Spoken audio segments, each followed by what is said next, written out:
Les experts de l'IMO, le débat. Et à mes côtés, je l'ai vendu comme duo de choc de la fiscalité. On va réussir à rendre ces thématiques très complexes, sexy ou en tout cas faciles d'accès. Stéphane Descartier, bonjour. Bonjour Marie. Fondateur de SD Conseil et Formation, et à vos côtés, donc qui dit duo, dit deux personnes. Jean-Pascal Michaud, avocat fiscaliste chez LMD Avocats. Bonjour Jean-Pascal. Bonjour. Bon, beaucoup de débats qui ont d'ailleurs commencé hors antenne, notamment sur, on va encore revenir là-dessus, les modifications prévues autour du statut du LMNP, loueur meublé non professionnel. Stéphane, on a beaucoup parlé du fait que les choses allaient changer quand on était à l'amortissement, et on n'avait pas évoqué le cas de ceux qui étaient sur ce statut qui prévoit un abattement. Pour eux aussi, les choses vont changer. Alors les choses pourraient changer, puisqu'il y a un imbroglio, enfin en tout cas il y a des interprétations différentes d'un texte donc, du PLF 2025. Projet de loi de finances. Voilà, qui nous parle et qui nous dit donc en substance que ceux qui ont pratiqué donc l'abattement, non pas au réel, donc avec les amortissements, mais ceux qui pratiquent donc l'abattement donc de 50%, donc notamment en meublé LMNP, donc pourraient avoir effectivement une reprise des amortissements. Mais il n'y a pas d'amortissement sur... C'est bien là que l'imbroglio, effectivement, se pose, puisque globalement, le texte nous dit que ceux qui pratiquent l'abattement auraient, comme tu dirais, des amortissements cachés. Donc voilà, les amortissements cachés. On se rappelle quand même que l'abattement procure 50% d'abattement sur ses loyers, mais donc sur 50% des loyers, on est quand même lourdement taxé, puisque ça rentre dans sa tranche marginale d'imposition, plus les prélèvements sociaux à 17,2. En fait, l'abattement, c'était plus simple d'accès que l'amortissement, mais c'était finalement moins généreux que... Alors, c'était beaucoup moins avantageux, c'était moins généreux. Souvent, c'était pour les gens qui n'avaient plus de crédit, notamment, on n'avait pas grand-chose à déduire, et puis c'était surtout simple. C'était simplement une case à cocher. Ça évitait de prendre un comptable, etc., de faire les amortissements, les reprises d'amortissements, etc., qui sont quand même un peu complexes, qui nécessitent un homme de l'art, un comptable. Donc, certains interprètent donc le texte qui nous est arrivé en disant il y a des amortissements, il est réputé avoir des amortissements cachés, donc il y aura une reprise de ces amortissements de l'ordre de 2% par an de la valeur du logement, un peu plus. Oui, parce que c'est ça la question, Stéphane, c'est comment on estime ces amortissements. Alors pour l'instant, on est sur des hypothèses, parce qu'encore une fois, les interprétations, enfin les avis divergent sur les évolutions de ce texte. Donc on attend avec impatience qu'il y ait une clarification par rapport à ça, parce que alors si la pire lecture est avérée, alors là, et pour le coup, personne ne l'a vu venir. Parce que là, c'est même plus changer les règles du jeu en cours de partie, c'est inventer des nouvelles règles pour punir les gens de ce qu'ils n'ont pas fait, c'est-à-dire les amortissements.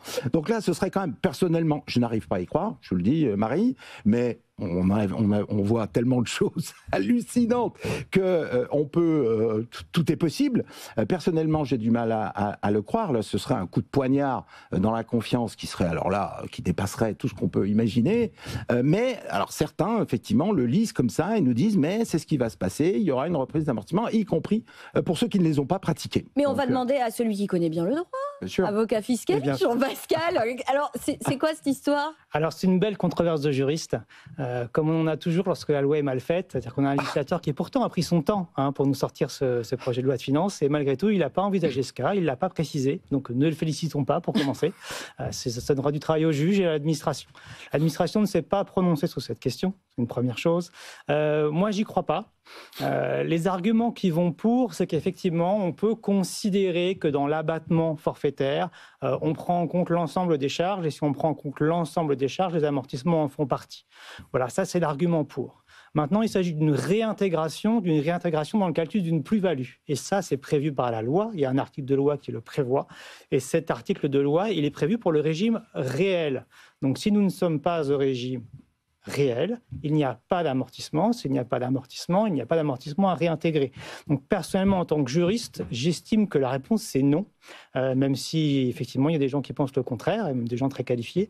J'aurais un deuxième argument, c'est que pour qu'un amortissement puisse être passé, il faut qu'il soit passé en comptabilité avant le 31 décembre de l'année. S'il ne l'est pas, l'amortissement est rejeté, même en cas de contrôle fiscal postérieur, on ne peut pas le faire valoir. Et ça, c'est jugé, rejugé, ratajugé, même si c'est dégueulasse. En conséquence, puisqu'il n'y a pas de comptabilité, il n'y a pas d'amortissement. Puisqu'il n'y a pas d'amortissement, il n'y a rien à réintégrer. Donc pour ma part, si jamais l'administration entendait le faire, je plaiderais le contraire avec bonheur. Et vous pensez obtenir gain de cause? J'espère bien, oui. Mais ça, on va attendre justement que le cas se pose, parce qu'on imagine bien qu'il y aura des investisseurs pour qui le cas va se poser et qui vont forcément se retrouver... Bien sûr, et en attendant, il va y avoir des choix à faire dans la détermination et la déclaration des plus-values. Nos amis notaires vont être ravis. Ce sera à eux de prendre des décisions. En général, ils prennent le risque le plus faible possible, malheureusement. Mais j'estime qu'il ne faut pas les réintégrer, quitte à faire une mention express dans la déclaration, en expliquant pourquoi, pour éviter les pénalités. Bon, on a vu quand même, malgré votre optimiste, Jean-Pascal, mais bon, on a vu quand même que ce statut du LMNP, il a vraiment du plomb dans l'aile. Là, pour l'instant, ça a l'air un peu complexe. Et on s'est posé la question, tous les trois, de se dire, mais vers quoi je peux aller, vers quel statut fiscal je peux aller pour essayer d'alléger la douloureuse. C'est à peu près l'idée, parce que faire des gros profits, là, a priori, c'est pas tellement possible. Mais en tout cas, essayer de trouver des petits avantages de ci, de là. Et tous les deux, vous êtes allés vers l'idée de se dire société. Est-ce qu'on peut en dire un petit peu plus? Par quel statut je peux commencer pour essayer d'échapper au pire via ce statut du loueur meublé non professionnel? Alors, on parlait la dernière fois des SCI. Alors, la SCI à l'IS, on va peut-être en dire quelques mots. Il y a des avantages fiscaux. Donc, la SCI à l'impôt sur les sociétés. La SCI à l'impôt sur les sociétés, il y a des avantages fiscaux qui sont réels. Mais il faut oublier le capital, en quelque sorte, parce que si un jour on doit vendre, là on est effectivement explosé par les impôts. La SCI à l'IR, sinon, donc il n'y a pas d'avantages fiscaux, hein, il n'y en a aucun. Sur une SCI à l'IR, donc à l'impôt sur le revenu. À l'impôt sur le revenu, vous êtes fiscalisé exactement de la même façon que si vous la détenez en direct. En revanche, la SCI à l'IR, ça permet de faire, et là on va peut-être en dire quelques mots, du LLI. Alors là, vous nous avez perdu. Oui. Ne vous inquiétez pas. Le LLI, c'est le logement locatif intermédiaire. Voilà. Le LLI, c'est un système qui permet aux institutionnels d'investir dans le logement neuf et d'avoir de sérieux avantages en termes de TVA et on le verra en termes de fiscalité au sens large. Ce LLI, on l'appelait fut un temps pour que tout le monde comprenne, le Pinel des institutionnels. Or, il n'a échappé à personne que le Pinel, pour les particuliers, donc, a disparu. Et donc là, de plus en plus de gens, dont Stéphane Descartier fait partie, nous proposent de faire du LLI aux particuliers. En gros, du Pinel, quoi. Alors précisément, le LLI avait été mis en place. C'était la 124e tentative pour faire revenir les institutionnels sur le logement. Donc le LLI était destiné donc uniquement dans un premier temps aux institutionnels. Et le principe, c'est, les avantages pour les institutionnels, c'est qu'ils avaient une TVA réduite, donc à 10% au lieu de 20%. Donc potentiellement, ils payaient, ils avaient un coût de production ou d'achat donc de 10% moins cher et une exonération, un remboursement de la taxe foncière pendant 20 ans. Taxes foncières qui sont de plus en plus élevées, on le sait. Donc c'était quand même pas mal. Et ça, bon an, mal an, Stéphane, vous dites que ça équivaudrait aux avantages dont on bénéficiait du temps du Pinel. Oui, c'est pas le même principe, mais effectivement, en termes de performance, ça revient à peu près au même que le Pinel dernière version. Mais comme vous le disiez, c'était réservé aux institutionnels uniquement. Et donc, alors il faut leur rendre hommage, c'est le promoteur Green City et son président Loïc Sauvage, conseillé par maître Christine Darry, une avocate qui a trouvé cette faille. Ils ont trouvé cette faille, entre guillemets, dans les textes. Enfin, c'est pas vraiment une faille, mais enfin, ils ont tenté cette approche de dire, mais qu'est-ce qui définit un institutionnel? Après tout, il faut que ce soit une personne morale. Donc qui investissent pour bénéficier des avantages du LLI. Donc ils sont montés au créneau et en soumettant ce cas, si un particulier donc investit au travers d'une SCI, même une simple SCI à l'IR, eh bien il bénéficie des mêmes avantages que les institutionnels et donc ça a été validé. Ils ont obtenu le rescrit fiscal. Donc les investisseurs particuliers, pour peu qu'ils investissent au travers d'une SCI toute simple à l'IR, bénéficient donc du LLI. On rappelle que la vraie convergence avec le dispositif Pinel, c'est que vous devez, et je précise, pratiquer des loyers qui sont environ 15% plus faibles que ceux du marché. Oui, de 10 à 20% suivant les secteurs, donc il faut louer un petit peu moins cher que le marché. Et vous avez une durée d'engagement aussi. Et il y a une durée, il faut louer pendant 15 ans. Voilà, bon, bah, comme ça c'est dit. C'est assez long, etc. Mais les performances sont pas mal. Alors pour être précis, moi j'ai fait des simulations, etc. Sur les petites surfaces, studio, petit T2, le meublé à l'amortissement est plus compétitif. On fait plus de rendement, notamment parce qu'on est en loyer libre. On n'est pas obligé de louer en dessous du marché, etc. Et puis on a une fiscalité qui est meilleure. La réintégration. Oui, la reprise des amortissements, oui, absolument. De toute façon, il faut garder 15 ans, etc. Donc bon. Oui, mais l'avantage quand même de faire du logement intermédiaire, je le dis, c'est que vous avez aussi cette petite sérénité d'esprit de dire que vous permettez à des locataires de faire un logement avec un loyer plus ou moins modéré. Bien sûr. Jean-Pascal, la SCI à l'IR, ça vous plaît ? Alors la SCI et l'IR, ça ne sert pas à grand-chose. Alors, ce n'est pas inintéressant quand même. Se mettre en société, ça présente des avantages. D'abord parce qu'on regroupe des capitaux à plusieurs personnes, ce qui n'est pas possible quand on est seul. Ça pèse pour le banquier notamment. Donc c'est un premier point important. C'est important en matière de transmission aussi. On n'en parle pas assez. Il n'y a pas que la rentabilité pendant l'exercice, il y a la transmission. Transmettre des parts sociales, c'est beaucoup plus simple. Et notamment de son vivant, mais aussi au décès. On évite des problèmes de droit de mutation lorsqu'on transmet des sociétés plutôt que des immeubles directement. Donc il ne faut pas rejeter d'office l'hypothèse de la société au-delà même des raisons de pure rentabilité fiscale au quotidien. Ouais. Donc déjà, la SCI à l'IR, elle a cet avantage. Elle a un autre avantage, c'est que la SCI à l'IR, elle peut opter pour l'impôt sur les sociétés. Donc en achetant au travers d'une SCI à l'IR, vous vous mettez à l'impôt sur le revenu, vous gardez la possibilité de basculer quand vous le souhaiterez à l'impôt sur les sociétés. Ce que vous ne pouvez pas faire, évidemment, si vous achetez en direct. Ouais. Donc, sous ces réserves-là, c'est la même chose qu'acheter en direct. Mais vous voyez, il y a quand même une petite nuance. Donc, ça peut avoir un sens, même si ce n'est pas mon conseil numéro 1 d'aller en SCI à l'IR. C'est quoi votre conseil numéro 1 ? C'est la SARL de famille. Exactement. Mon conseil numéro 1, c'est quand même de passer en SARL de famille plutôt qu'en SCI à l'IR. Alors attention, dans l'hypothèse dont nous parlons là, qui est la location meublée. Ouais. En location meublée, la SCI à l'IR, tout simplement, ce n'est pas possible. Parce que la location meublée, c'est une activité commerciale.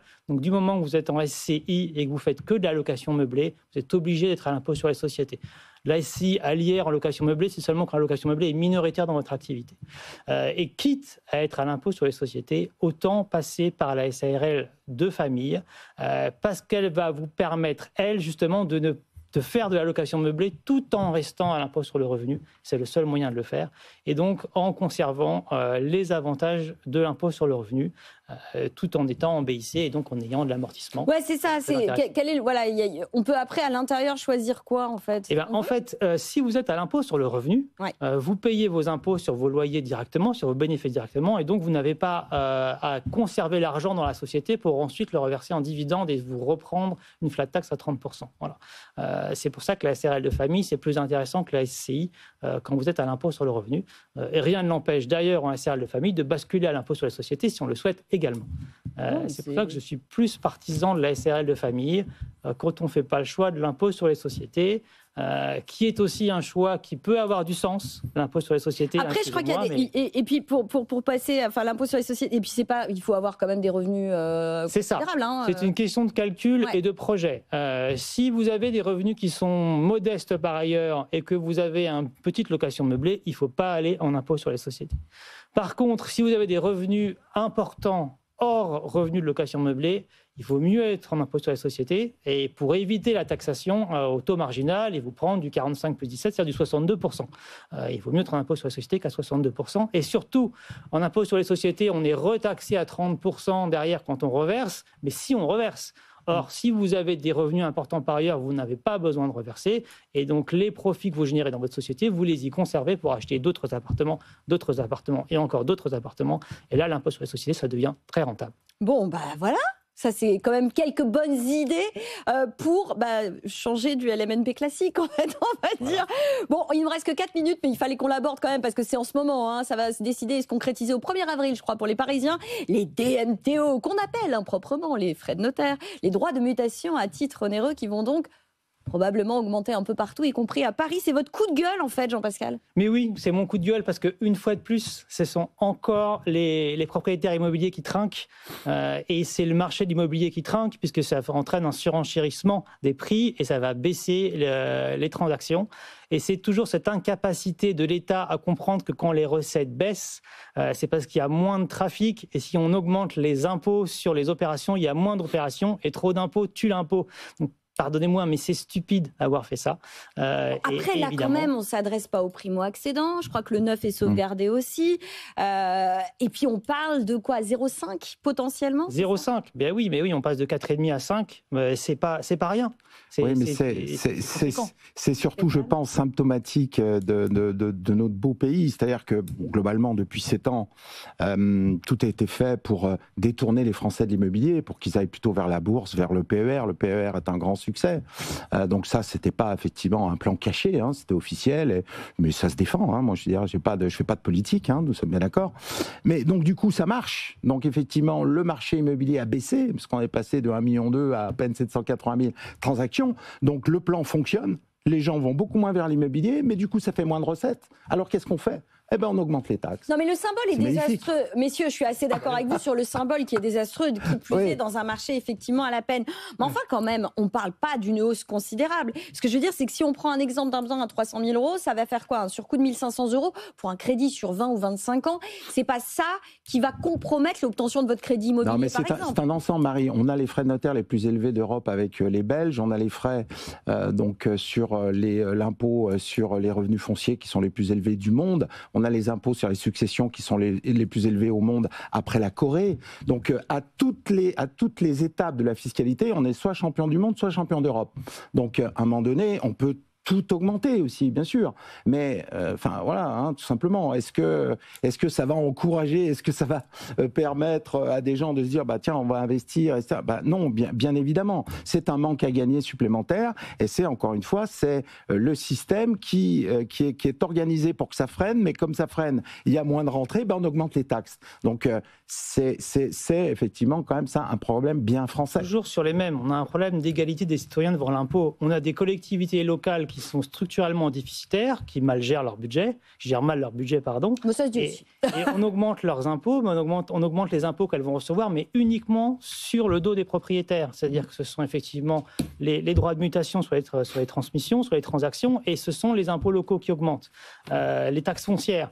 Et donc vous avez toute une série d'institutionnels. Je ne suis pas sûre que les collectivités locales étaient très favorables à la suppression de la taxe d'habitation. Eh bien oui, mais ça a été à rebasculer sur la taxe foncière. Oui, justement. mais et donc, voilà. Donc vous avez des habitants qui se sont vus retirer leur imposition et ça a été transféré aux propriétaires. Donc ce sont toujours les mêmes citoyens qui assument la fiscalité pour l'ensemble des acteurs. Et je ne parle pas que des locataires, hein, je parle aussi des institutionnels, des HLM, des fonctionnaires, de tous, des touristes. Tous ces gens-là profitent des services et il n'y a qu'un seul cotisant, c'est le propriétaire. Et ça, c'est un problème. Un truc qui est drôle aussi, c'est que Paris se tire dans le pied, puisque vous savez qui est le premier investisseur à Paris? Paris? C'est Paris. C'est la ville de Paris qui a quand même acheté... Ça veut dire que Paris va payer plus cher? Oui. Paris a voté pour qu'ils aient plus de frais de notaire alors que c'est le premier investisseur. Puisque les investisseurs particuliers à Paris, il n'y en a plus, hein, c'est vraiment epsilonesque. Donc les institutionnels ne viennent pas non plus à Paris intra pour du logement parce qu'il n'y a pas de rendement. Donc qui est-ce qui investit à Paris? C'est la ville de Paris qui a quand même acheté ou préempté 1,1 milliard de logements en 2 ans. Donc Paris a voté l'augmentation des frais de notaire que Paris va payer pour acheter des logements à Paris transformés en logements sociaux, etc. Donc c'est magnifique. On regardera le mauvais coup de la ville de Paris, si ça lui coûte cher ou pas. Merci messieurs, malheureusement on arrive au bout de cette émission. Stéphane Descartier, président de SD Conseil et Formation, et Jean-Pascal Michaud, avocat fiscaliste chez LMD Avocats. On se retrouve très rapidement encore une fois pour parler de tous les sujets qui nous intéressent pour votre fiscalité immobilière. D'ici là, vous avez rendez-vous tout de suite avec Lorraine Goumeau. C'est l'heure de Tout pour investir sur BFM Business.